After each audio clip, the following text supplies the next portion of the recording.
नमस्कार, स्वागत है आपका। आप देख रहे हैं इंडिया वॉइस और मैं हूं आपके साथ योगेश पांडे। दिल्ली एमसीडी चुनाव में भारतीय जनता पार्टी को हार का सामना करना पड़ा।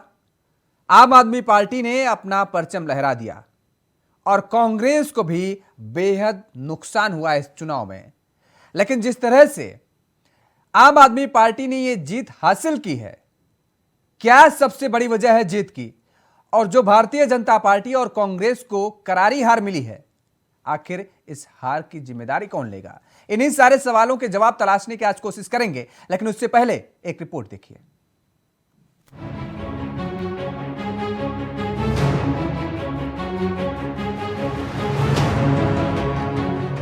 दिल्ली एमसीडी में भी केजरीवाल आम आदमी पार्टी का यह नारा चल निकला। एमसीडी में बीजेपी के 15 साल के सफर पर आम आदमी पार्टी ने ब्रेक लगा दिया। दिल्ली नगर निगम में आम आदमी पार्टी की यह जीत कई मायनों में खास रखती है। पंजाब विधानसभा चुनाव के बाद आम आदमी पार्टी की यह दूसरी बड़ी जीत है। एमसीडी चुनाव में आम आदमी पार्टी की जीत ने सियासी हलचल तेज कर दी है। भारतीय जनता पार्टी और कांग्रेस के लिए यह बड़ा झटका माना जा रहा है। सवाल उठ रहा है कि आखिर क्या कारण है कि जहां भी अरविंद केजरीवाल पैर जमा लेते हैं, वहां वह भाजपा और कांग्रेस को आसानी से मात दे देते हैं। तमाम कोशिशों के बावजूद बीजेपी का जादू नहीं चल पाता है। इस एमसीडी चुनाव ने राजनीतिक दलों को क्या संदेश दिया है? क्योंकि पिछले 15 साल से नगर निगम में भाजपा की सत्ता थी। हमेशा से दिल्ली एमसीडी की लड़ाई कांग्रेस और बीजेपी के बीच ही हुआ करती थी। लेकिन 8 साल पहले आम आदमी पार्टी के एंट्री ने दोनों पार्टियों की मुसीबत बढ़ा दी है। साल के साथ ही साथ आम आदमी पार्टी का रुतबा भी बढ़ता गया और अरविंद केजरीवाल एक ब्रांड के तौर पर दिल्ली में उभर गए। 2020 दिल्ली विधानसभा और 2022 में हुए पंजाब विधानसभा चुनाव के नतीजों ने भी ये साबित कर दिया है। अब सवाल ये, क्या बीजेपी के खिलाफ अरविंद केजरीवाल विपक्ष का एक मजबूत चेहरा बन चुके हैं? क्योंकि दिल्ली एमसीडी के नतीजों ने सबसे ज्यादा कांग्रेस को नुकसान पहुंचाया। कई राज्यों की तरह अब दिल्ली से भी कांग्रेस साफ होती जा रही है। दिल्ली विधानसभा में कांग्रेस का एक भी विधायक नहीं है। अब एमसीडी में भी 250 में से कांग्रेस के केवल 9 प्रत्याशी। एमसीडी चुनाव में बीजेपी 10 उम्मीदवारों की जमानत जब्त हुई है, जबकि आम आदमी पार्टी के 3 उम्मीदवार अपनी जमानत नहीं बचा सके। वहीं कांग्रेस के 188 उम्मीदवारों की जमानत जब्त हो गई है। जिसके बाद अब सबसे बड़ा सवाल ये कि दिल्ली एमसीडी चुनाव के नतीजों के मायने क्या है और इस हार की जिम्मेदारी आखिर कौन लेगा? News desk, India voice.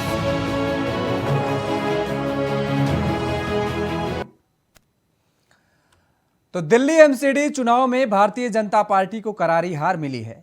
हार की वजह क्या हो सकती है?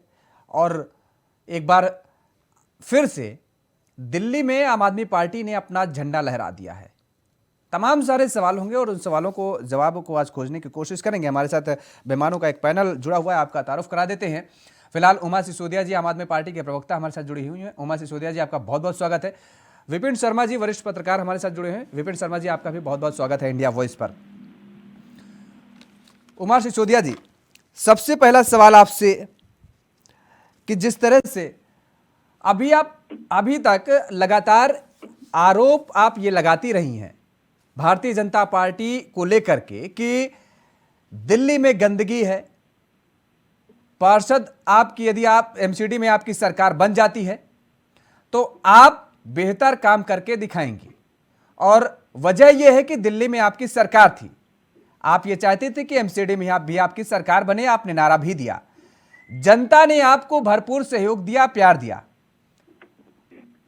अब लेकिन आपके पास ऐसा कोई मौका नहीं होगा, क्योंकि पुलिस प्रशासन छोड़ करके अब लगभग सारी चीजें अब आपके हाथ में आ गई हैं। किस तरह से काम करेंगे आप? बिल्कुल आपका कहना सही है कि पुलिस प्रशासन छोड़कर सारी चीजें हमारे हाथ हाँ। में हो गई हैं, लेकिन एक बीजेपी के एजेंट जो हमारे सिर पर बैठे हुए हैं, हमारे उपराज्यपाल जी, वो हमारे हाथ में कब आएंगे, ये हमारे लिए सबसे बड़ा मुद्दा है। हमारी सारी फाइलें उनके दरवाजे पर जाकर दम तोड़ देती हैं, वो उन फाइलों को उठा के अंदर ठंडे बस्ते में डाल देते हैं, साइन नहीं करते हैं और धरना दे जाना पड़ता है कई भी हमारे मुख्यमंत्रियों, हमारे तमाम मंत्रियों को उनके दरवाजे पर आकर। और उसके बाद सुप्रीम कोर्ट कहता है कि चुनी हुई सरकार के काम में अड़ंगा मत डालिए। ये हालत दिल्ली की है, ये हालत हमारे देश के लोकतंत्र की है कि चुनी हुई सरकार को काम करने नहीं दिया जाता और जो नुमाइंदा सिर पर बैठाया हुआ है, मैं जानती हूँ वो एक संवैधानिक पद है और हमें इस तरह की भाषा का प्रयोग नहीं करना चाहिए, फिर भी मैं बोलूंगी कि केंद्र के जो एजेंट सिर पर दिल्ली के बैठे हुए हैं और जनता फिर भी देखती है। और अरविंद केजरीवाल तमाम मुश्किलात के बाद, तमाम दुश्वारियों के बाद, तमाम अपोजिट उनके खिलाफ जो कुछ भी वहां पर है, उसके बावजूद भी वो अगर काम करके उन्होंने दिखाया है और दिल्ली की जनता ने उनके ऊपर भरोसा किया। पहले 3 बार उनको विधानसभा जिताई और इस बार जनता ने उनको जिम्मेदारी दे दी एमसीडी की।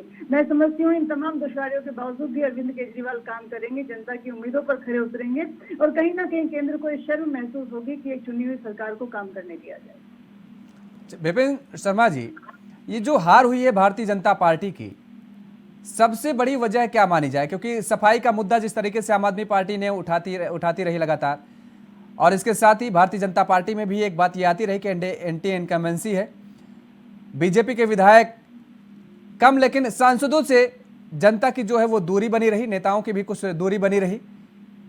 ये सारी वजह में अगर देखा जाए तो सबसे बड़ी वजह भारतीय जनता पार्टी की हार की क्या नजर आ रही है? वैसे कई बातें मैं चाहूंगा इस चर्चा में मैं जिनका उल्लेख करूं जी। सर्वप्रथम जो गलती विपक्ष करता आया है, अगर आप 2014 के चुनाव की बात करें, 2019 के लोकसभा के चुनाव की बात करें या बाकी जो राज्यों में चुनाव हुए हैं, वहां पर सारा विपक्ष अपनी ताकत पूरे दमखम से निकल जाते हैं नरेंद्र मोदी को घेरने में। सारा विपक्ष बनाम मोदी ये हो जाता है, जिसका फायदा नरेंद्र मोदी को मिलता है, भाजपा को मिल जाता है। अगर हम तुलना करें दोनों चुनावों की, लोकसभा के चुनावों की, 2014 के मुकाबले 2019 में जनता ने, देश की जनता ने और बड़ा प्रचंड बहुमत, स्पष्ट बहुमत भाजपा को दिया, नरेंद्र मोदी के नाम पे दिया। तो यही गलती यहां पर भाजपा कर जाती है। दिल्ली में आप अरविंद केजरीवाल को टारगेट करने लग जाते हैं या मनीष सिसोदिया को, तो आप हमें उजागर करें, विपक्ष में है, विपक्ष की जिम्मेदारी बनती है कि सरकार की खामियां उजागर करें, कुछ कमी पेशी नजर आ रही है, लेकिन सकारात्मक अगर बातें हो तो कितना अच्छा संदेश जनता को मिलेगा। ये भी भूलना नहीं चाहिए कि जो भी जनता, दिल्ली की जनता है, देश की राजधानी है, देश की धड़कन है, यहाँ पर अगर 2 चुनावों में प्रचंड बहुमत अरविंद केजरीवाल को मिला है, कोई ना कोई तो कारण होगा, आप उसको कम नहीं हंस सकते। तो जनता जनार्दन होती है, ये पब्लिक सब समझती है। यहाँ पर अगर सकारात्मक राजनीति होती तो बहुत अच्छी बात होती। बाकी एंटी इनकम्बेंसी फैक्टर भी है और सही मायने में अगर हम इसके मामले की तह तक जाएंगे तो ज्यादा चोट पहुंचाई है आम आदमी पार्टी ने कांग्रेस के वोट बैंक पर, क्योंकि भाजपा तो चुनाव के नतीजे जब आए उसके बाद बोल रहा है कि हमारा तो वोट शेयर बढ़ा है पहले के मुकाबले, 40 के प्रतिशत हमारे को वोट मिले हैं लगभग। तो ये दर्शाता है कि यहाँ पर कांग्रेस का तो एक स्वर्णिम इतिहास रहा है दिल्ली में। बतौर पत्रकार में दिल्ली विधानसभा जाया करता था। अभी मैं सम्मानित आम आदमी की प्रवक्ता जो है उनके मैं विचार सुन रहा था, वो निश्चित बात है मेरी इस बात से सफात रखेंगी कि यहाँ पर दिल्ली ने एक स्वर्णिम दौर देखा था 1998 से लेकर 2013 का, जब मुख्यमंत्री शीला दीक्षित थी और प्रदेश चौधरी प्रेम सिंह हुआ करते थे और ऐसी खबरें आती थी कि आपस में ऑल इज नॉट वेल प्रदेश अध्यक्ष और मुख्यमंत्री में, लेकिन फिर भी अपने मतभेद बुलाकर एक नेताओं से, सुलझे हुए नेताओं से क्या अपेक्षा करी जाती है कि आप सारे मतभेद बुलाकर जनता के हित में जुट जाएं। और दोनों नेता ने कमाल की नजीर पेश करी थी। चौधरी प्रेम सिंह की उनकी बात करें, जिनका नाम Guinness book of world record, और शीला दीक्षित, तो वहां पर उन्होंने अच्छी नजीर पेश करी और बढ़िया तरीके से दिल्ली में जो विकास के कार्य है उनको श्रेय जाता है, इसको आप नकार नहीं सकते। और यही बात समझनी पड़ेगी, कांग्रेस आज आत्मसमर्थन करने को तैयार नहीं है। हमने भाजपा की बात कर रहे हैं, कांग्रेस का भी जिक्र होना चाहिए इस चर्चा में, क्योंकि कांग्रेस को भी अच्छी खासी चोट मिली है विधानसभा के चुनावों में। तो भाई कांग्रेस ने कांग्रेस को दिल्ली की जनता ने बिल्कुल नकार दिया चुनने पे। एक अपना कांग्रेस खाता नहीं खोल पाई दोनों चुनावों में, तो क्या इससे चिंता का विषय नहीं बन जाता? दूसरी बात है, नगर निगम में पहले कहां कांग्रेस थी?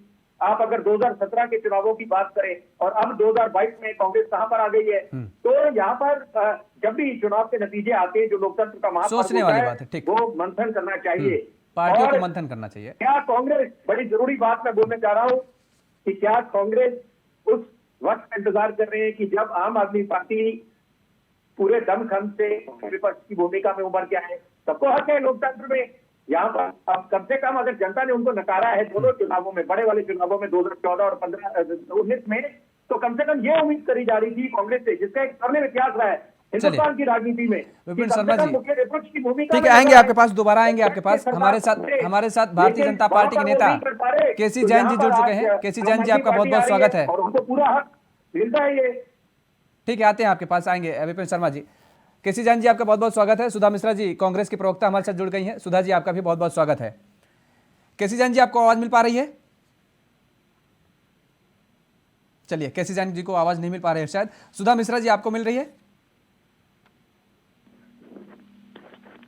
हेलो, सुधा मिश्रा जी, आवाज मिल पा रही है आपको?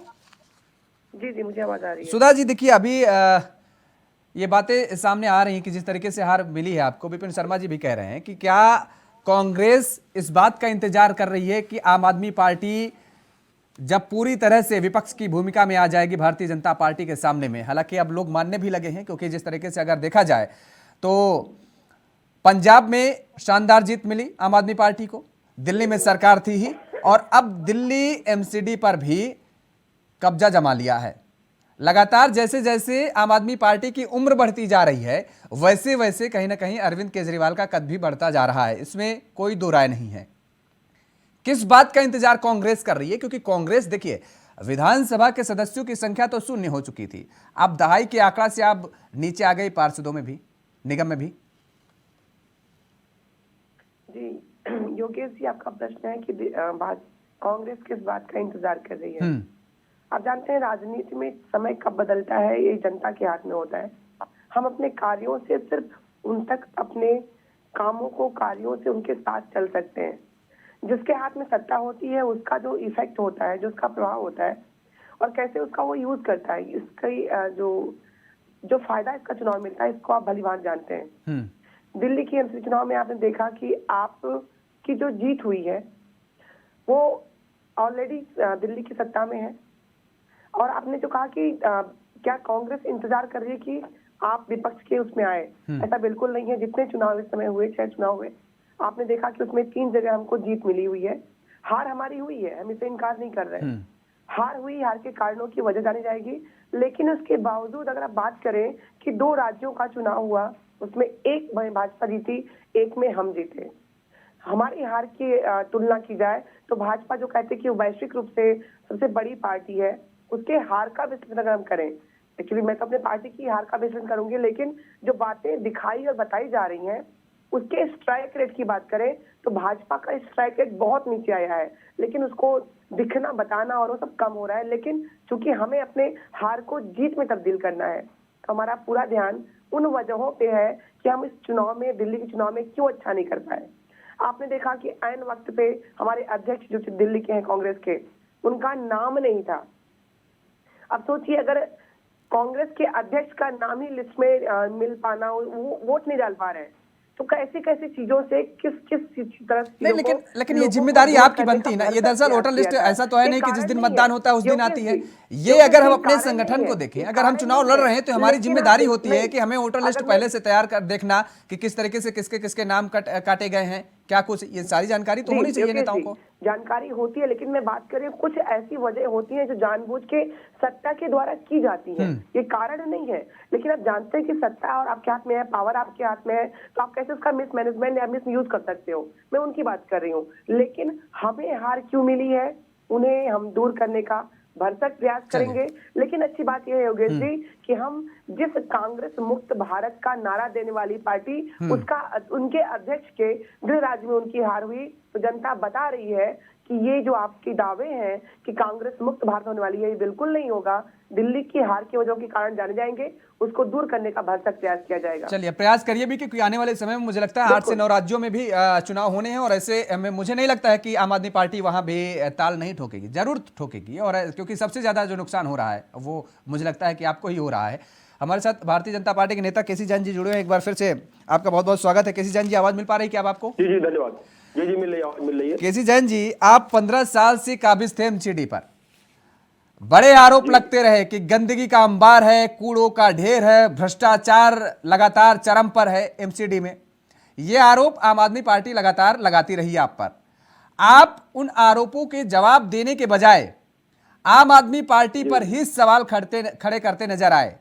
वो चाहे ईडी का मामला हो, चाहे मनीष सिसोदिया जी का मामला हो, तमाम सारे ऐसे जो प्रकरण रहे, वायरल वीडियो हो, इन बातों को लेकर के आप उलझ गए। क्या आप मानते हैं कि असली वजह यही है, जवाब देने के बजाय आप सवाल ही खड़े करते रहे और जिसे जनता ने नकार दिया?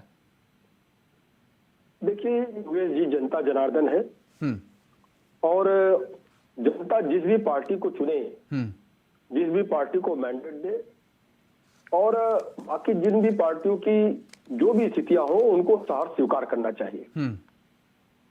अभी आप देखिए कि एमसीडी के चुनाव के साथ साथ गुजरात के भी चुनाव हुए, हिमाचल के भी चुनाव हुए और उत्तर प्रदेश के उपचुनाव भी हुए। परिणाम क्या रहा? परिणाम जो भी रहा, लेकिन आप ये देखिए कि रिजल्ट से पहले ही सारी पार्टियां एक भूमिका बनाने लगी थी कि चुनाव आयोग सही से काम नहीं कर रहा है, जो ईवीएम मशीन है वो गड़बड़ हो रही है, हमारे लोगों को वोट डालने से रोका जा रहा है, हमारे लोगों के वोटर लिस्ट से नाम काटे जा रहे हैं। और परिणामों ने क्या बता दिया? कम से कम इन परिणामों ने सबकी बोलती बंद कर दी। जो लोग कह रहे थे कि चुनाव में गड़बड़ियां हो रही हैं, अगर चुनाव में गड़बड़ियां हो रही थी तो समाजवादी पार्टी मैनपुरी कैसे जीत गई? चुनाव में गड़बड़ियां हो रही तो एमसीडी में आम आदमी पार्टी कैसे जीत गई? वीडियो में आई है, दिखाई पड़ चुनाव रही है। में ये देखिए वही चीजें आने लगी, रामपुर की घटना, तो आप देखिए कि और हिमाचल में कांग्रेस कैसे जीत गई। देखिए चुनाव आयोग पे उंगली उठाना, हमें लगता है जो लोग लगातार सवाल कर रहे हैं कि संविधान खतरे में आ जाता है अगर वो हार जाए तो, अगर वो हार जाए तो चुनाव आयोग गलत काम करने लगता है, लेकिन वही जीत जाए तो वही चुनाव आयोग ठीक, वही ये मशीन ठीक, वही संविधान बच जाता है। तो ये जीत और हार से क्या संविधान बचेगा और खतरे में आएगा? क्या जीत और हार से इतना होगा कि चुनाव आयोग कैसे काम कर रहा है? यानी चुनाव आयोग आपको जिता दे तब तो चुनाव आयोग ठीक, अगर आप जनता आपको हरा दे तो चुनाव आयोग गलत, और ये जनता आपको जिता दे नहीं, तो आम आदमी पार्टी कहां सवाल उठा रही क्या?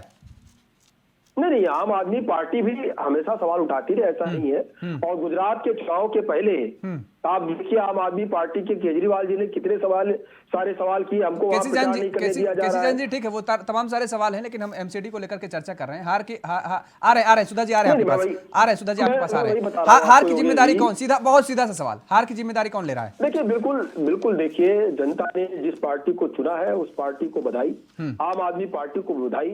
एमसीडी में जनता ने एमसीडी के चुनाव में आम आदमी पार्टी को चुना है और भारतीय जनता पार्टी विपक्ष में है।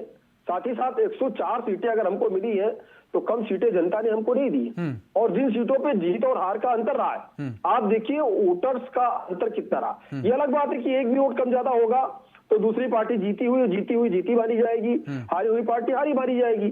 लेकिन 104 अगर हमें एमसीडी में 104 हमारे वहां पे पार्षद हैं, तो ऐसे में हमारी जीत कम नहीं है, कम आकलन से नहीं देखा जा सकता है। 15 साल रहने के बाद में भी अगर भारतीय जनता पार्टी को एक बार फिर से 104 सीटें मिली है, और वहीं पे करीब 30 सीटें ऐसी हैं जहां पर 2000 से कम का वोट का अंतर रहा है, और करीब 20 से 25 सीटें ऐसी हैं जिनमें 1000 वोट से कम का अंतर रहा है, और 2 सीटें तो ऐसी हैं जिनमें मात्र 200 वोटों का अंतर रहा है। तो कुल मिलाकर के नहीं, ये सारी बातें जायज हैं, ये सारी बातें जायज हैं। देखिए अगर चुनाव लड़ा जाता है तो आपके बड़े बड़े नेताओं के चेहरे पर लड़ा जाता है, और आज जो अध्यक्ष आपके दिल्ली अध्यक्ष हैं उन्होंने इस्तीफा दे दिया है, तुरंत स्वीकार भी हो गया है, कोई ना तो लेट लपेट की गई, ना तो उस पर विचार विमर्श किया गया। क्या हमारा सवाल इतना सा है कि क्या अगर हार हो तो जिला अध्यक्ष या प्रदेश अध्यक्ष की जिम्मेदारी, और जीत हो तो केंद्रीय लेवल की केंद्रीय नेतृत्व की जिम्मेदारी? सुधा जी बस इसी के बाद आते हैं आपके जहां पास। तक देखिए जहां तक चुनाव में प्रचार और प्रसार की बात है, लेकिन जब भी चाहे अभी देखिए पार्षदी के चुनाव उत्तर प्रदेश में होने और दिल्ली के जो एमसीडी के चुनाव हुए, एमसीडी के चुनाव में बहुत कुछ जो पार्षद का प्रत्याशी उस पर डिपेंडेंट करता है, पार्षद के किए हुए कामों पर डिपेंड करता है। ये लोकल चुनाव है। हाँ, ये जरूर है कि भारतीय जनता पार्टी हर एक चुनाव को बहुत संजीदगी से लड़ती है। तमाम सारे लोगों ने प्रचार प्रसार किया, वो अलग बात है, लेकिन पार्षद की व्यक्तिगत छवि, व्यक्तिगत काम बहुत कुछ इसमें मायने रखता है। और एक बहुत बड़ी बात योगेश जी कि चूंकि 15 साल तक हम एमसीडी में रहे, कहीं ना कहीं एंटी इंकम्पेंसी होती है। आप ये देखिए हिमाचल में कितने दिन तक थे? हिमाचल में तो 5 साल ही थे ना। और हिमाचल की जनता हर बार सरकार को बदल देती है, भले हम 0.9% वोटों से हारे हैं वहां बात पर, उससे नहीं होती, बात हार होती है। ठीक है, आएंगे केसी चंद जी, आएंगे आपके पास। सरकार तो हमारी नहीं बनी ना वहां पर। ठीक है, तो अब इसको हार होती है। देखिए हार होती है, वो चाहे अभी आपने कहा कि कहीं कहीं पे क्या है कि जनता, देखिए जनता जनार्दन है और जनता ने वहां पे हमको नहीं दिया मौका सरकार बनाने का। चलिए ठीक है, अलग बात है कि ठीक है। उमा जी आपके पास आए, लेकिन उससे पहले एक कुछ सुधा जी कहना चाह रही हैं। सुधा जी 10 सेकंड में आप। जी, अभी आपने जैन भाई से पूछा कि आदेश जी ने अपना इस्तीफा दे दिया है दिल्ली में, लेकिन चुनाव तो लड़ा गया था मोदी जी के चेहरे पे। वो हर चुनाव में बोलते हैं कि जो भी चुनाव वोट देना है वो मेरे चेहरे पे दीजिए। तो मैं पूछना चाहूंगी केसी चंद भाई से, तो इस्तीफा तो जिसके चेहरे पे लड़ा गया उसको देना चाहिए और उसका इस्तीफा स्वीकार भी होना चाहिए। ये आपने देखा योगेश जी कि जब इनकी हार होती है तो बातें एकदम उलट जाती हैं और जब इनकी जीत होती है तो इनकी बातें बिल्कुल अलग ही होती है। चलिए, अच्छा आपके यहाँ हार की जिम्मेदारी कौन ले रहा है? हमारी पार्टी, ये हमारी पार्टी तय करेगी, कांग्रेस तय करेगी कि जिम्मेदारी कौन लेगा? बात है, आप हमारी पार्टी का जिम्मेदारी कौन लेगा? कांग्रेस तय करेगी, हमारी पार्टी तय करेगी। कांग्रेस क्या कर रही है? चुनाव लड़ रही है वो तय करेगी, कांग्रेस तय करेगी। ये क्यों नहीं करती? राहुल गांधी ये क्यों नहीं करते? प्रियंका गांधी ये क्यों नहीं करते? तो मेरा सीधा प्रश्न आपसे है कि अगर मोदी जी के नाम पे चेहरे पे चुनाव लड़ा गया सारा का सारा, तो इस्तीफा तो उनका होना चाहिए था। तो अब मैं आपसे प्रश्न पूछ रही हूँ, हर बात पे कांग्रेस से प्रश्न पूछने वाले भाजपाइयों से मेरा सीधा प्रश्न है, चुनाव आपने उनके चेहरे पे लड़ा, वो हर जगह बोलते हैं मैं गुजरात का बेटा हूँ। ठीक है, वो जवाब देंगे, लेकिन ये बताइए आपकी पार्टी में जिम्मेदारी कौन ले रहा है? आपकी पार्टी में हार की जिम्मेदारी कौन ले रहा है? वो सिर्फ राज्यों में जाते हैं, गुजरात का बेटा हूँ। एक सेकंड। सुधा जी सवाल आपसे है कि आपकी पार्टी में हार की जिम्मेदारी कौन ले रहा है? किसके सर पर ये ठीकरा फोड़ा जाएगा? गुजरात जीती कि कांग्रेस एमसीडी जीती कि कांग्रेस यूपी में जीती कि कांग्रेस पंजाब में जीती कि यूपी में जीती कि उत्तराखंड में जीती कि गुजरात में जीती कि एमसीडी में जीती? मोदी जी आप ये बताइए ना, चुनाव लड़ते हैं तो इस्तीफा किसका होना चाहिए? वो कहते हैं मैं गुजरात का बेटा हूँ, कभी उनके मुंह से मैंने ये नहीं सुना कि वो भारत माता के बेटे हैं। वो राज्यों में बढ़ जाते हैं। मैं पूछना चाहूंगी कि इस चुनाव में हार की जिम्मेदारी जिसके चेहरे से लड़ी गई, क्या उसकी नहीं बनती है? मैं पूछना चाहती हूँ आप सभी भाजपाइयों से कि आखिर आप लोग क्या कर रहे हैं? चलिए, ये बीजेपी तय करेगी और आप अपनी पार्टी का तय करेंगे। ठीक है, ठीक है। केसी चंद जी आएंगे आपके पास, केसी चंद जी आएंगे आपके पास। उमा जी देखिए, आप लगातार आरोप ये लगाती रही हैं और ये कहती रही कि दरअसल आम आदमी पार्टी के नेताओं को और सरकार में बैठे जो मंत्री हैं उनको प्रताड़ित किया जा रहा है और बेवजह किया जा रहा है। दूसरी तरफ भारतीय जनता पार्टी के अंदर एंटी इनकम्बेंसी, नो डाउट। तीसरी तरफ क्या इन दोनों का समीकरण मिलाकर के आपको फायदा मिल गया और जनता की सहानुभूति आपको मिल गई, या फिर आपने जो दिल्ली सरकार में रहते हुए काम किए हैं उन कामों का ये नतीजा है एमसीडी चुनाव में? आपको क्या लगता है? हालांकि काम को आप कहेंगे ये मुझे पता है, लेकिन वास्तविकता क्या नजर आ रही है? देखिए, आपने जो एक शब्द यूज किया जनता की सहानुभूति, हाँ। देखिए जनता की सहानुभूति नहीं है हमारे साथ, जनता का साथ हमारे साथ है। हाँ। जनता को मालूम है कि अरविंद केजरीवाल जी ने वहाँ पर काम किया है, उन्होंने स्कूलों पे काम किया है, उन्होंने बिजली पर काम किया, तमाम जो बहुत सारी चीजें हैं जिसकी वजह से दिल्ली की जनता ने विधानसभा में हमें तीसरी बार जिताया। तो कहीं ना कहीं जनता जानती है, क्योंकि अरविंद जी बहाने नहीं करते हैं, जो रीजन है वो बताते हैं, जनता को बताते हैं। हमारी फाइल अगर एलजी के पास अटकी है तो अटकी है, वो बताते हैं इस चीज को कि देखो भाई ये मैंने करके यहाँ पर भेज दी है और अब ये फाइल वहां पर जाकर अटक गई है। जनता को मालूम होता है कि उनके नेता के हाथ में कितनी ताकत है और कितनी नहीं है, और कहाँ कहाँ पर उनके काम में डंगे लगाए जाते हैं, ये बात जनता समझती है। लेकिन साथ ही साथ जनता ये भी समझती है कि इस व्यक्ति को जहाँ काम करने का मौका मिलता है, जिन क्षेत्रों में काम करने का मौका मिलता है, वहाँ अरविंद केजरीवाल जी ने अपने आप को प्रूव किया है। ये जनता का भरोसा उनके ऊपर है। काश अगर अरविंद केजरीवाल जी पूर्ण राज्य को, मतलब बीजेपी अगर दिल्ली को पूर्ण राज्य बना देती और अरविंद केजरीवाल जी के हाथ में वो सारी चीजें होती जो होनी चाहिए, उस समय मैं समझती हूँ कि वो बहुत बेहतरीन तरीके से दिल्ली में काम कर चुके होते।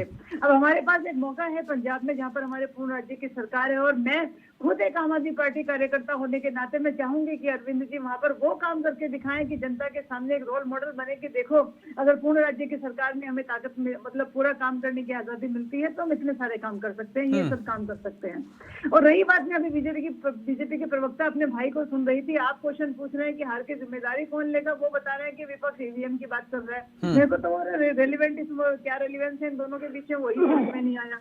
मतलब मैं बहुत देर से सुन रही थी उनकी बात को बड़े ध्यान से कि आपने हार की जिम्मेदारी पूछी जा रही है और आप बता रहे हैं जी विपक्ष ऐसे बोल रहा था, विपक्ष वैसे बोल रहा था। ये तो एक हार तरीके की जिम्मेदारी मशीन पे नहीं है, हार की जिम्मेदारी चुनाव आयोग पे नहीं है, हार की जिम्मेदारी चुनाव, हमारे प्रदेश अध्यक्ष ने जिम्मेदारी ली, हमारे प्रदेश अध्यक्ष ने इस्तीफा दिया, वो तो पार्टी तय करेगी ना। प्रदेश अध्यक्ष जी ने इस्तीफा दिया, नहीं दिया, हमारे प्रदेश अध्यक्ष जी ने जिम्मेदारी अपने ऊपर ली। लेकिन जिस प्रकार से आम आदमी पार्टी, कांग्रेस और बसपा, ये सारी की सारी पार्टियां तो ईवीएम मशीन में टिकट बोलती है ना। किसी न किसी की तो गर्दन काट दीजिए, तो काट दीजिए, प्रदेश अध्यक्ष की गर्दन कर दीजिए, शहीद उनको।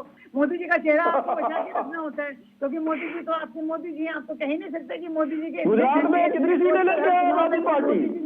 केजरीवाल जी ने इस्तीफा दिया, केजरीवाल जी ने इस्तीफा दिया अपना राष्ट्रीय अध्यक्ष से।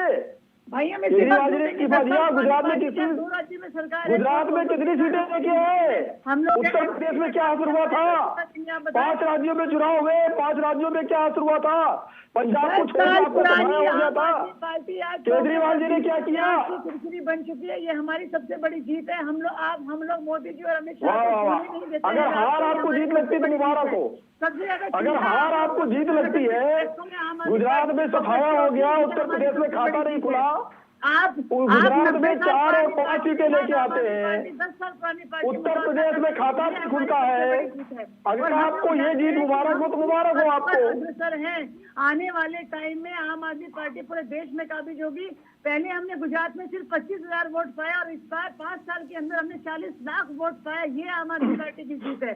और मुझे मालूम है कि अंदर अंदर आप लोग कितना उत्तर प्रदेश में क्या हुआ, हिमाचल में क्या हुआ था, हिमाचल में क्या हुआ, उत्तर प्रदेश में क्या हुआ, उत्तराखंड में क्या हुआ? चलिए ठीक है, आते हैं उमर जी, आएंगे आपके पास। के सीजन जी, विपिन जी, यहाँ पर एक चीज और निकल करके सामने बात आ रही है कि क्या आम आदमी पार्टी जिन योजनाओं का जिक्र करती है, वो चाहे बेहतर शिक्षा व्यवस्था का जिक्र कर रही हो, मोहल्ला क्लिनिक का जिक्र कर रही हो, वृद्धों को फ्री में तीर्थ स्थलों के भ्रमण की जिक्र कर रही हो, दिल्ली में महिलाओं को फ्री बस यात्रा, ये सारी जो योजनाएं चला रही है आम आदमी पार्टी, क्योंकि एक तरफ से इस बात से नकारा नहीं जा सकता है कि आम आदमी पार्टी महंगाई से भी कहीं ना कहीं त्रस्त नजर आ रही है।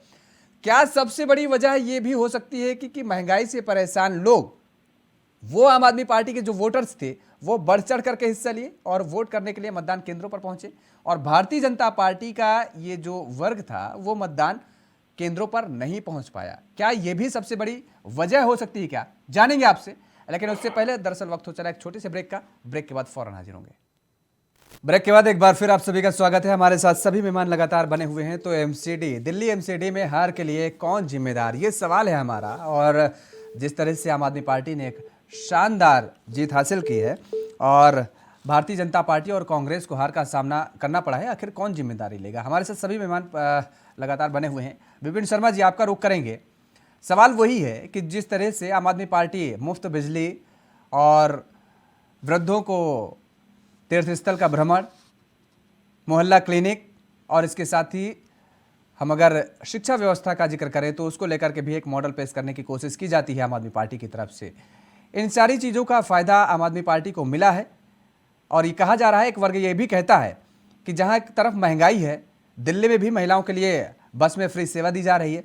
तो आम आदमी पार्टी के जो वोटर्स थे वो बढ़ चढ़ करके हिस्सा लिए, लेकिन बीजेपी का जो वोटर्स था वो घरों से बाहर नहीं निकल पाया।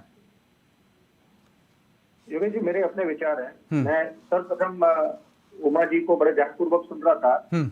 मैं एक बात बोलना चाहूंगा, उन्होंने जिक्र करा अभी चर्चा में, उन्होंने बात करी पूर्ण राज्य के स्तर मिलने की, कि वो फुल स्टेटहुड का दर्जा मिले दिल्ली को। देखिए, वो मुमकिन नहीं है, क्योंकि आप जितने भी विश्व की बड़ी बड़ी जो शहर है, जो राजधानी है, उनको ये पूर्ण राज्य का ओहदा नहीं मिला हुआ। उसके पीछे कारण होता है, यहाँ पर हमारा संसद है और कई ऐसे डिपार्टमेंट्स हैं जो आप उसको एक राज्य सरकार के अंदर नहीं ला सकते। तो ये उसके साथ आपको जीना पड़ेगा, और यही अपेक्षा करी जाती है। भले ही डबल इंजन की सरकार ना हो दिल्ली में, लेकिन कम से कम डबल डेकर की तरह हम लोग काम करें। दोनों की जिम्मेदारी है, केंद्र की भी और राज्य सरकार की भी, कि आपस में तालमेल बिठाएं। क्योंकि पहले हमने देखा जब भी एक दूसरे पे आरोप प्रत्यारोप का दौर चलता रहा, किसकी गलती है वो जनता तय करती है। क्योंकि और दिल्ली की जनता के बारे में एक बात बोलना चाहूंगा, क्योंकि आप बार बार उस बात का जिक्र कर रहे हैं, पूछ रहे हैं कि ये किसका वोट बैंक घटा, किसके वोट बैंक में ज्यादा चोट पहुंची। एक बात समझनी पड़ेगी, दिल्ली की जो आवाम है वो बहुत समझदार है। उसको भली भांति पता है कि लोकसभा के चुनाव, विधानसभा के चुनाव, नगर निगम के चुनाव के क्या मायने हैं, कौन सा राजनीतिक दल चुनना है, किसको अपना जनादेश देना है, कौन से उम्मीदवार का चयन करना है।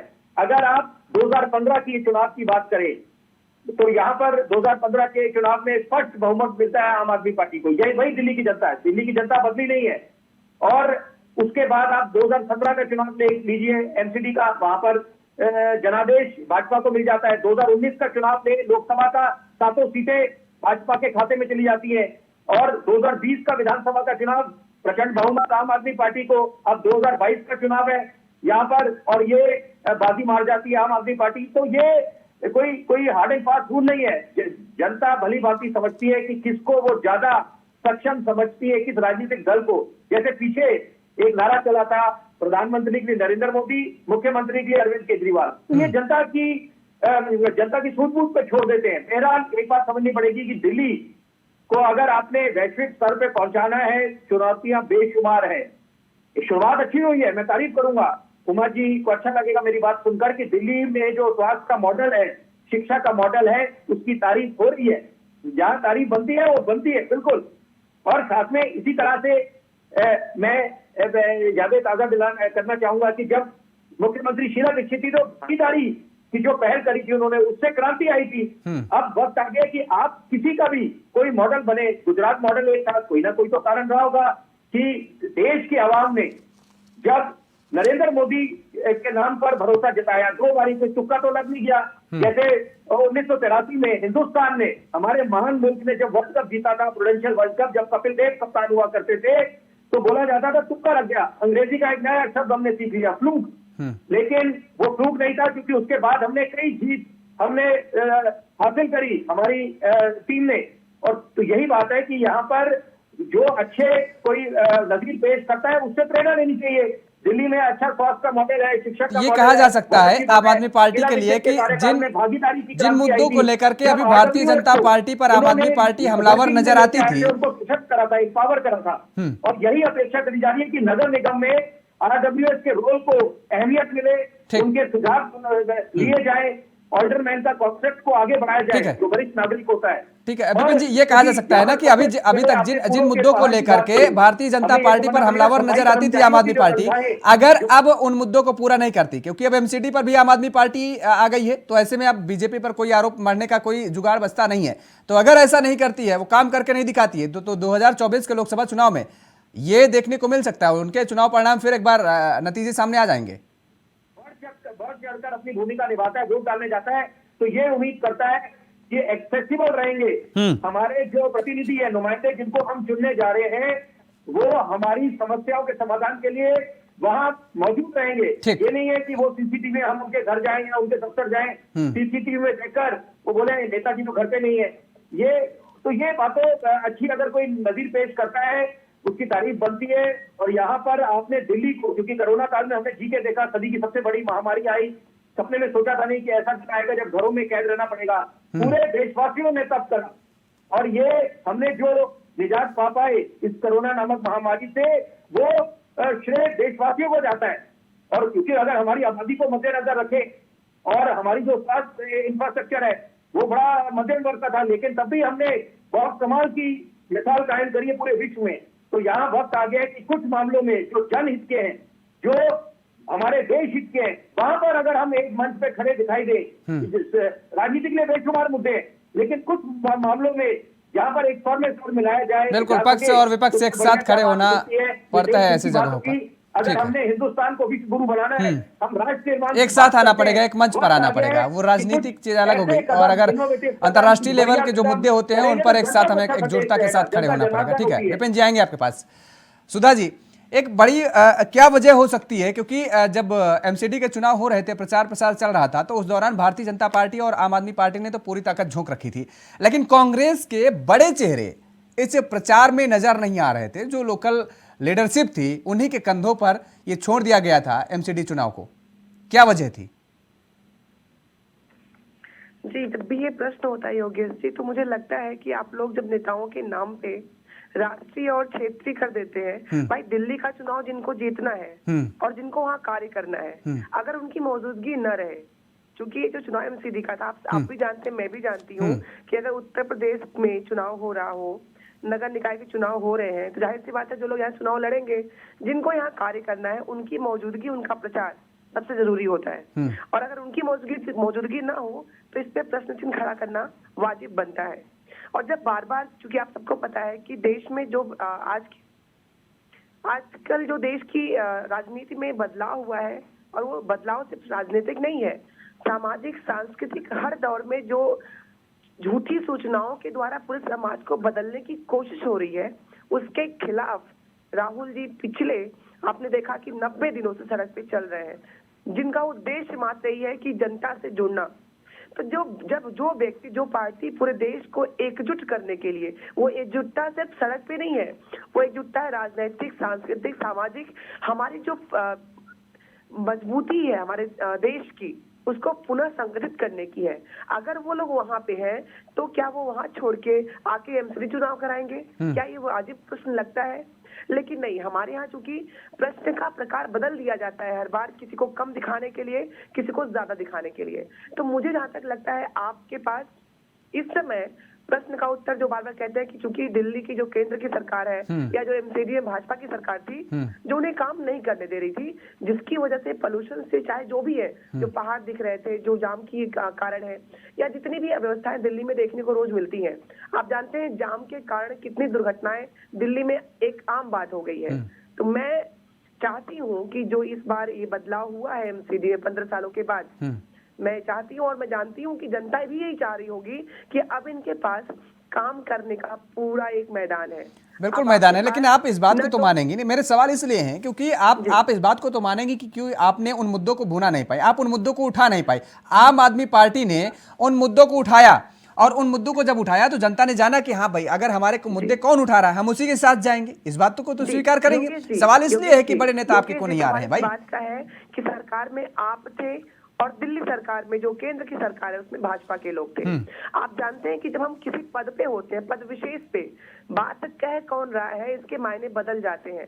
आप जब सत्तासीन नहीं होते, जब आप पद पे नहीं होते हैं, तो आपकी बातों का जो असर होता है, आपको जुड़ना पड़ता है। और उस जुड़ाव की हम पूरी कोशिश कर रहे हैं।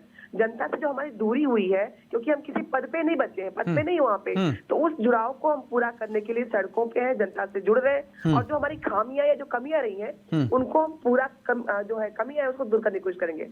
आपने कहा भुना नहीं पा रहे हैं, योगेश जी, मेरा इस मंच के माध्यम से सबसे एक रिक्वेस्ट होगी कि जो भुनाना शब्द है ना, ये भाजपा के लिए रहने दीजिए। ये भुनाते हैं, हमें कुछ भुनाना नहीं है, हमें जनता के लिए काम करना है, और हम जनता के लिए काम करेंगे। कैसे किस चीज को भुना के अपना फायदा देखना है, ये भाजपा बखूबी कर रहे हैं 8 सालों से। नहीं, ये सभी आपकी इस बात से मैं सहमत नहीं हूँ। नहीं ना, आपकी इस बात से सहमत नहीं हूँ सुधा जी। ये कोई ऐसा राजनीतिक दल नहीं है कि उसको कोई एक मौका ना मिल जाए और वो भुनाए ना, वो भुनाए ना। आप बताइए, मैं उदाहरण दे दूं, कहीं तो उदाहरण दे दूं। उत्तर प्रदेश का चुनाव था, कितने मुद्दे आपने भुनाने आप उत्तर प्रदेश पहुंच गए। छत्तीसगढ़ में वही वैसे ही प्रकरण होते थे, आप छत्तीसगढ़ नहीं पहुंचते थे, राजस्थान नहीं पहुंचते थे। आप अभी उत्तराखंड में चुनाव हो गया, उत्तराखंड में इतनी बड़ी घटना घट गई, आप वहां बुलाने नहीं पहुंचे क्योंकि आप जानते हैं कि वहां पर चुनाव नहीं है।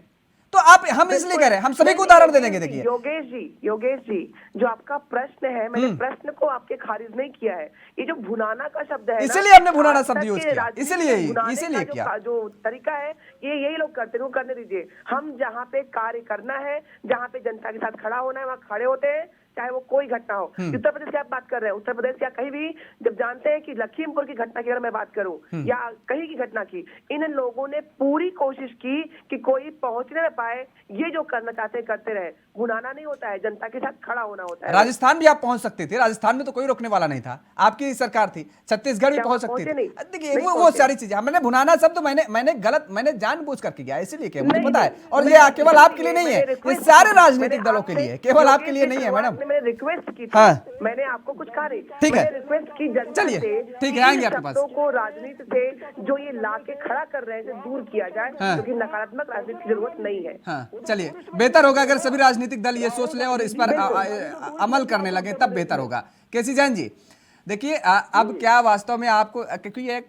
सियासी हलकों में चर्चा होने लगी है कि आम आदमी पार्टी को तो पहले भारतीय जनता पार्टी चाहती थी कि मजबूत हो जाए, और लेकिन अब जो है भारतीय जनता पार्टी को डर भी सताने लगा है कि आने वाले समय में कहीं भारतीय जनता पार्टी की काट आम आदमी पार्टी न बनती जाए। क्योंकि जिस तरीके से हमने पहले भी कहा कि जैसे जैसे पार्टी की उम्र बढ़ती जा रही है, वैसे वैसे नो डाउट इसमें कि लोकप्रियता बढ़ रही है। तो क्या अब आप अपने आप को या ये कहें कि आम आदमी पार्टी को मुख्य प्रतिद्वंदी के तौर पर देखने लगे हैं क्या? देखिए योगेश जी, इसके पहले भी कई सारी पार्टियां रही और उन पार्टियों से दो सीटें कभी भारतीय जनता पार्टी की लोकसभा में हुआ करती थी, और दो पार्टियों से आज पूरे देश में दूसरी सरकार भारतीय जनता पार्टी की बनी है। उत्तर प्रदेश में भी 35 सालों के बाद अगर कोई पार्टी रिपीट की है तो भारतीय जनता पार्टी की सरकार रिपीट की है।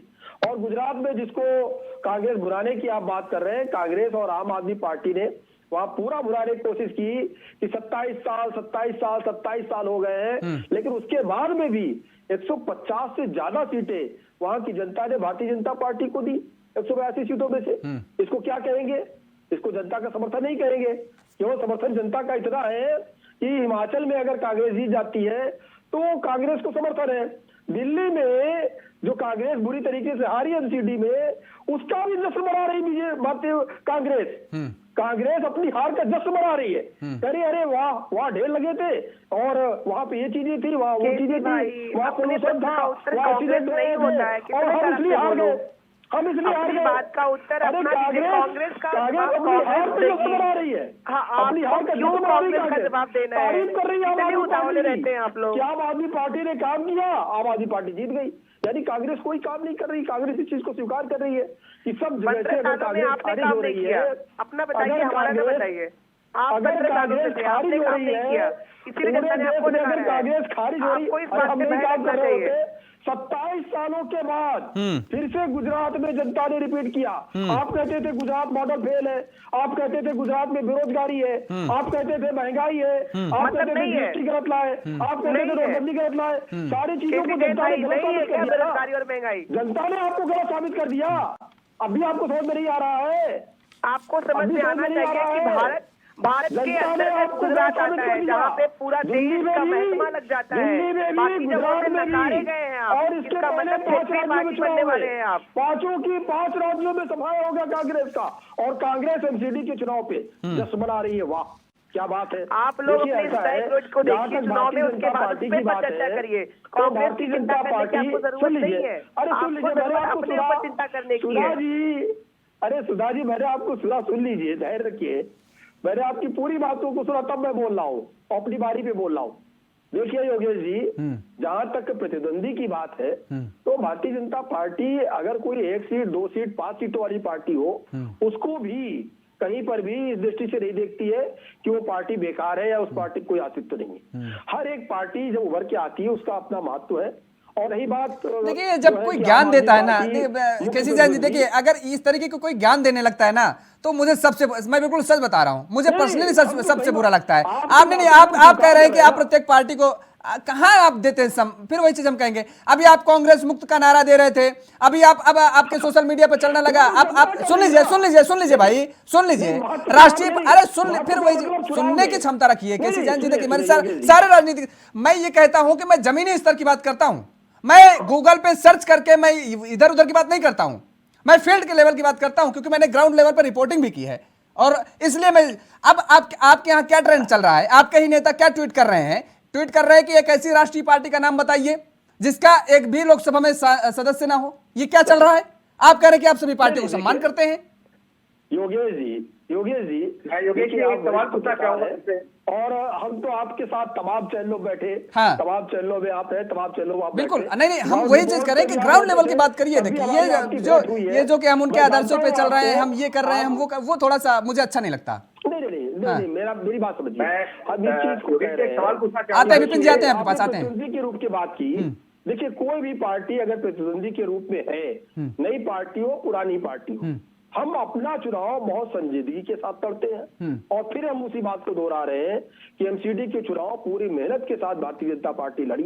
ये अलग बात है कि हमको 104 सीटें मिली। हम ये नहीं कहेंगे अगर सीटें हमारी कम आई कि हम तो अच्छे से नहीं लड़े, नहीं तो हम और ज्यादा सीटें ले आते। हाँ। ऐसा नहीं है। भारतीय जनता पार्टी ने पूरी संजीदगी के साथ चुनाव लड़ा।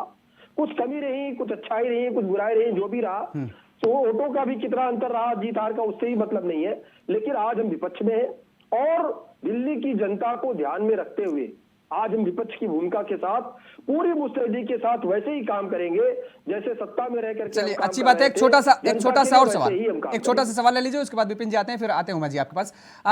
आप दरअसल जिस तरीके से अगर दिल्ली का हम जिक्र करें तो विधायकों से बताया जा रहा है कि कम नाराजगी, लेकिन आपके जो सांसद है ना, उन सांसदों से नाराजगी कुछ ज्यादा है जनता के बीच में, ऐसा कुछ है क्या? और यही वजह भी एक हो सकती है बड़ी हार का? नहीं, देखिए, जहां तक नाराजगी की बात है, कभी कभी क्या होता है, एंटी कैंपेंसी होती है, साथ ही साथ परिवर्तन भी जनता कहीं कहीं पे चाहती है कि थोड़े दिन इनको रख के देख लें। जिस प्रकार से आम आदमी पार्टी लगातार एक चीज कह रही थी कि देखिए हम दिल्ली में तो हैं, हम हमारे एमएलए तो हैं, लेकिन एमसीडी में नहीं है। लेकिन नगर विकास मंत्री किसका होता है? नगर विकास मंत्री के पास ही सारी जिम्मेदारी होती है। अगर उत्तर प्रदेश की बात करें या किसी प्रदेश की बात करें, नगर निकाय को पैसा देना, नगर निकाय के डेवलपमेंट के लिए काम करना और मेयर्स को चीजों को रिलीज करना, ये सारा काम नगर विकास मंत्री का होता है। नगर विकास मंत्री किसका है? आम आदमी पार्टी का है। लेकिन फिर भी एक बार जनता ने पूरा मौका दिया कि आपको पूरी सत्ता हम दे रहे हैं, अब आप कुछ करके दिखाइए। और रही बात भारतीय जनता पार्टी की, भारतीय जनता पार्टी विपक्ष में जरूर है, लेकिन बहुत मजबूत विपक्ष के रूप में। चलिए अच्छी बात है, विपक्ष को मजबूत भी होना चाहिए। और हम जनता के लिए लगातार आवाज उठाएंगे और काम करेंगे। और एक चीज है कि देखिए, चाहे छोटा चुनाव हो चाहे बड़ा चुनाव, उत्तर प्रदेश में अगर हम खितौली भी आ रहे हैं, उसकी भी समीक्षा भारतीय जनता पार्टी कर रही है। अगर एक सीट भी हमारे, तो जबकि उपचुनाव था और खितौली कभी मेरा नहीं रहा पहले, जो है एक बार केवल हम रहे हैं, इसके पहले नहीं रहा। लेकिन फिर भी भारतीय जनता पार्टी समीक्षा कर रही है कि कहां पे क्या चूक हुई, क्या गलतियां हुई हमसे, अच्छी बात क्या है, कमियां करनी भी हैं, चाहिए। और आगे उनको सुधार करके भारतीय जनता पार्टी चुनाव लड़ेगी, काम करेगी। ठीक है, आपके सवालों का जवाब हम उमा जी से लेंगे, लेकिन उससे पहले कुछ कहना चाह रहे हैं विपिन जी। मैं देखिए एक बड़ा सरल सा सवाल दोनों से पूछना चाहूंगा, उमा जी से भी और जैन साहब से भी। मैं ये पूछना चाहूंगा कि जो जैसे अंग्रेजी में कहते हैं heads must roll, the buck must stop somewhere. जैसे अब एक अच्छी पहल करी है, नजीर पेश करी है दिल्ली ने, यहाँ पर भाजपा के इधर जो स्टेट चीफ है उन्होंने इस्तीफा दिया अपना, अजीत गुप्ता ने। तो उसी तरह से क्या उसी तर्ज पर हिमाचल में अगर आप बात करें, वहां के जो मुखिया हैं, क्या उन पे भी वो भी कुछ अपनी नैतिक जिम्मेदारी लेंगे? और वही बात अगर हम गुजरात की बात करें, क्योंकि गुजरात में बोला जा रहा था आम आदमी पार्टी इज अ चैलेंजर, एक चुनौती दे रही है बहुत बड़ी, और वहां पर बोला भी था अरविंद केजरीवाल ने हमारी सरकार बनने जा रही है। तो यहाँ पर नैतिक जिम्मेदारी बनेगी किसी की? लिख के दिया गया था, ठीक बात आप कह रहे हैं। उमा जी, दो सवाल आपके पास। एक तो लिख के दिया गया था आपकी तरफ से कि भाई गुजरात में सरकार बनाने जा रहे हैं। दूसरा जो सवाल है वो केसी जैन जी ने कहा कि देखिए अब एक बार आपको जनता ने मौका दे दिया, जो कि पहला सवाल मैंने आपसे किया था उस दौरान भी, कि अब आपके पास वो कोई मौके नहीं रहेंगे कि आप बीजेपी पर आरोप मढ़ सके, और यदि आप उसमें फेल होती हैं तो 2024 सर पर है, उसका खामियाजा आपको उठाना पड़ेगा और बीजेपी को एक बार फिर से फायदा हो सकता है। बिल्कुल। देखिए, मैं सबसे पहले माननीय पत्रकार महोदय भाई हैं उनकी बात का जवाब देना चाहूंगी। जब भी सेनाएं युद्ध में उतरती हैं तो जीत के लिए उतरती हैं। कोई सेना ये नहीं कहती कि हम इस युद्ध को हारने वाले हैं या हम इस युद्ध को हारेंगे। जब हम ये कहते हैं कि 1.25 लाख से 1 लड़ाऊं, गोविंद सिंह नाम कहा हूं, तो गोविंद सिंह जी ये कहते हैं कि 1.25 लाख लोगों के सामने एक सैनिक खड़ा करूंगा और मैं उससे जीतूंगा। तो वो जीत के लिए युद्ध लड़े जाते हैं, जीत के लिए चुनाव लड़े जाते हैं और जीत ही एक लास्ट लक्ष्य होता है। वो बात अलग है कि जनता ने हमें जो वहां पर जनादेश दिया है हम उसका सम्मान करते हैं और हम अपनी जो भी कमियां रही, जो भी गलतियां रही, जो भी हमारे संगठन के अंदर कमी रही, जो भी हमारे स्ट्रेटेजिक हमारा फेल्योर हुआ, उस पर हम लोग विचार करेंगे और उम्मीद करेंगे कि अगली बार हमें गुजरात में और बेटर जनादेश जनता हमें दे और हम वहाँ पर सरकार बनाए और जनता की सेवा कर पाए। दूसरी बात, जैसे कि कहा गया कि अब केजरीवाल सरकार के सामने कोई बहाना नहीं होगा। मैं तो खुद चाहती हूँ कि हमें ये शिकायत करने का मौका ही ना मिले कि एलजी साहब हमारी जो फाइल्स हैं उनको रोके हुए बैठे हैं। उसके लिए मैं बिल्कुल अपने बीजेपी के प्रवक्ता अपने भाई से कहना चाहूंगी कि वो समझाएं कि जब सुप्रीम कोर्ट ये कहता है कि चुनी हुई सरकार को काम करने दिया जाए तो कम से कम सुप्रीम कोर्ट की बात का सम्मान बीजेपी और बीजेपी के बैठाए हुए एजेंट हमारे एलजी साहब जरूर करें। और मैं उम्मीद करती हूँ कि जनता, जैसे कि भाई बोल रहे थे कि सब लोगों को करना बीजेपी और एक संवैधानिक पद पे बैठे हुए व्यक्ति के लिए यही स्ट्रगल रहा है आम आदमी पार्टी का। यही कारण रहा कि उत्तर प्रदेश में इनका खाता तक नहीं खुला। यही कारण रहा कि इतना बड़बोलापन, इतना गैर जिम्मेदार बयान जो कि केजरीवाल जी ने गुजरात में दिया, गुजरात में जिस प्रकार से केजरीवाल जी ने किया, इसीलिए जनता ने उनको सिरे से खारिज कर दिया। और अब भी आम आदमी पार्टी के अंदर इतना बड़बोलापन है कि एलजी को एजेंट कह रहे हैं, भारतीय जनता पार्टी का एजेंट कह रहे हैं। अरे आप अगर वो एजेंट ही है, आपको काम नहीं करने दे रहे, तब फिर आप काम कैसे गिराते हैं? दोबारा आप दिल्ली की सत्ता में कैसे आ गए? एमसीडी के चुनाव आप कैसे जीत गए जब आपको कुछ काम ही नहीं करने दिया जा रहा है तो? लेकिन अपनी गलतियों का खामियाजा सिर्फ और सिर्फ दूसरों पे बढ़ना, अपनी गलतियों को, अपनी कमियों को छिपाना और दूसरों पर बोलना, यही काम रह गया। झूठ बोलना यही काम रह गया आम आदमी पार्टी का।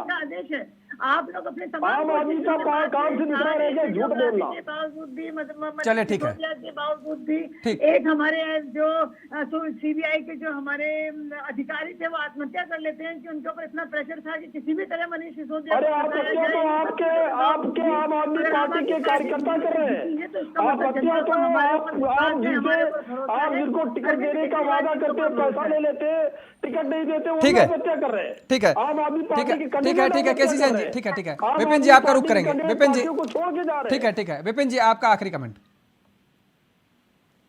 देखिए, अब वक्त आ गया है कि यहाँ पर हमने अभी आम आदमी पार्टी जब ये बात बोलती है कि देशभक्ति का करिकुलम लेके आएंगे, मास्टर ब्लास्टर और तमाम ऐसी योजनाएं, बहुत ये लोग बधाई के पात्र हैं। और यही अगर हम भाजपा की बात करें, make in India, skill India, digital India, तो ये कितना अच्छा होगा कि अगर हम लोग यहाँ पर राजनीति, जैसे मैंने पहले कहा कि राजनीति के लिए बेशुमार मुद्दे हैं, लेकिन यहाँ पर अगर आप राष्ट्र हित को सर्वोपरि माने, राष्ट्र सर्वोपरि, इससे अच्छी क्या बात हो सकती है?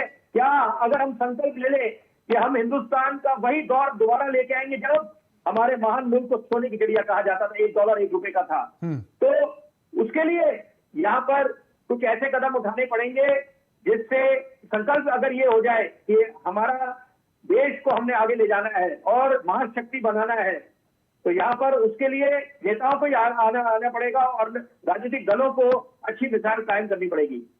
बिल्कुल, सभी एक ही मंच पर सभी दलों को आना पड़ेगा अगर अंतर्राष्ट्रीय मुद्दे होते हैं और देश को आगे बढ़ाना है, ये सोच लेकर के चलना है। तो फिलहाल आप सभी मेहमानों को हमारे साथ जुड़ने के लिए बहुत बहुत शुक्रिया और समय देने के लिए बहुत बहुत धन्यवाद। तो हार का जिम्मेदार कौन लेगा एमसीडी चुनाव के हार की जिम्मेदारी? भारतीय जनता पार्टी के प्रदेश अध्यक्ष ने तो इस्तीफा दे दिया है, लेकिन कांग्रेस की हार की जिम्मेदारी कौन लेगा? ये सवाल तमाम सारे हैं, लेकिन अब आम आदमी पार्टी के सामने भी कोई ऐसा बहाना करने का मौका नहीं है कि दरअसल भारतीय जनता पार्टी काम नहीं करने दे रही है, क्योंकि अब पुलिस प्रशासन छोड़ करके पूरी दिल्ली आम आदमी पार्टी के हाथ पर आ गई है। और अगर आम आदमी पार्टी अपने कामों को लेकर के फेल होती है तो इसके परिणाम 2024 में देखने को जरूर मिलेंगे। इस चर्चा में फिलहाल इतना ही। देश और दुनिया की तमाम खबरों के लिए आप देखते रहिए इंडिया वॉइस। नमस्कार।